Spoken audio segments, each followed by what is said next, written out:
Hola, mi nombre es Michelle Valencia y voy a hablar sobre el derecho tributario.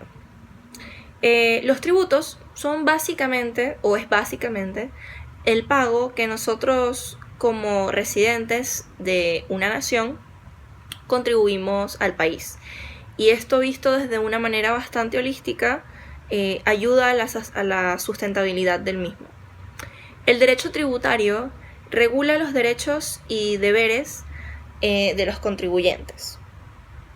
En Venezuela está estipulado en la ley 133 y parafraseo que es una obligación de todos los ciudadanos básicamente pagar los impuestos establecidos por la ley. El derecho tributario tiene un aspecto bastante económico y a la vez social, como mencioné anteriormente, porque siempre se paga con dinero y tiene un carácter social porque nosotros tenemos un deber y un derecho con el Estado, pero también el Estado para con nosotros. Es una acción mutua. Entonces, hay varios principios para la contribución tributaria. Uno de ellos es la proporcionalidad, que tiene que estar aplicado de una manera conforme con la cantidad que tenga la persona o el individuo que va a hacer la contribución. Es decir, yo tengo que pagar algo que sea equivalente, digamos, a mis ingresos. El principio de la progresividad. Hay contribuciones que es, por lo general, el pago de impuestos se hacen constantemente en diferentes momentos del año o una sola vez al año. También tenemos la no confiscabilidad, que es que no se pueden confiscar bienes si es que la persona termina pues no pagando los impuestos. Y es de carácter obligatorio, como ya mencioné anteriormente. Entonces, existen diferentes tipos de cómo se perciben estos ingresos, o contribuciones, pero por parte del Estado. En este caso tenemos los originarios y derivados que, como mencioné anteriormente, están muy correlacionados con los pagos progresivos, es decir, son pagos que están estipulados por el Estado de ciertas actividades, digamos, económicas que el Estado tenga y que son constantes, ¿ya? Tenemos los ordinarios y extraordinarios, que estos están relacionados con contribuciones o pagos que se hacen una sola vez y no se perciben constantemente. Podría ser la privatización de una empresa, como podría ser guerras, catástrofes, o incluso como actualmente pasa en Chile. Hubo una alza en el dólar que se va a mantener por unos 3-4 meses aprox, dependerá, y esto es causado por el alza del precio del cobre, ya que es una de las principales actividades económicas del país, y esto afecta también a los pagos que se tienen que hacer o las contribuciones que tienen que hacer los ciudadanos. Tenemos también los nominales y reales, que estos afectan básicamente el pasivo del Estado y no afectan, digamos, al patrimonio como tal.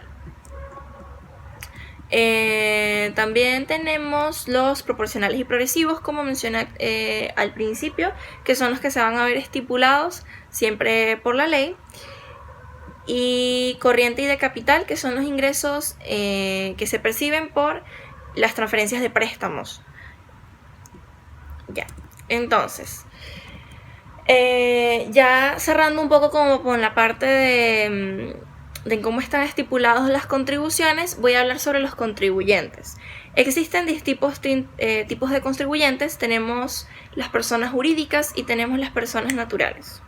Entonces, una persona jurídica pues está estipulado dentro de un marco jurídico, ya sea una persona que tenga una empresa, o no necesariamente tiene que ser una asociación de ONG, ya que eso lo voy a mencionar más adelante, pero por lo general estas son las dos condiciones y siempre va a depender de su rubro y de su condición. Existe una ligera ventaja para las personas que son contribuyentes naturales y son ciertos beneficios que va a depender también de, digamos, la capacidad que tenga o como esté estipulado dentro de sus ingresos e incluso en el rubro donde se maneje. ¿Qué quiere decir esto? Si yo soy una persona natural, es muy posible que si existe como una mejora económica en el país, esto se pueda traducir a que lo que yo contribuí puedo tener como un dinero excedente al final del año tributario. Es decir, que yo tal vez pueda verme beneficiada con una retribución monetaria de ese excedente que mencioné. Y también existen los pagos tributarios especiales, que esto va a depender de la función que el órgano cumpla. Esto puede verse traducido a las ayudas sociales o una ONG. Por ejemplo, hay empresas u organizaciones que al demostrar que brindan un apoyo social,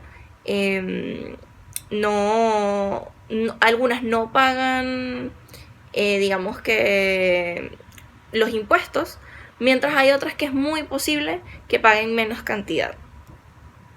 Y actualmente podemos ver cómo puede aumentar los pagos de impuestos, y esto por lo general siempre va a ser bastante fluctuante dependiendo de la economía donde podamos estar. Si un país está en una economía que está en jaque, es muy posible que el Estado empiece a cobrar un poco más los impuestos de los ciudadanos.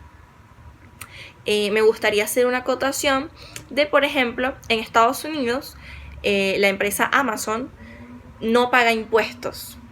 Y esto es bastante curioso porque es una de las empresas que es multimillonaria, no solamente en Estados Unidos, sino a nivel mundial. Entonces, ¿por qué esta empresa que tiene tantos ingresos paga 0 en impuestos? Son por ciertas lagunas en la ley tributaria que tiene Estados Unidos actualmente, y legalmente dentro del marco jurídico no debería ser una contribución. Sin embargo, son cosas que las mismas personas están exigiendo. Y finalmente, las recomendaciones que yo doy es, número 1, informarnos sobre cuál es nuestro rol como contribuyentes, y dependiendo de si somos dependientes de un trabajo o si nosotros queremos crear un negocio, cómo podemos hacer todas nuestras actividades siempre de manera correcta bajo el marco de la ley. Espero que se haya entendido de qué se trata el derecho tributario y que sepamos en general a dónde se va nuestro dinero cuando se lo pagamos al Estado. Muchas gracias.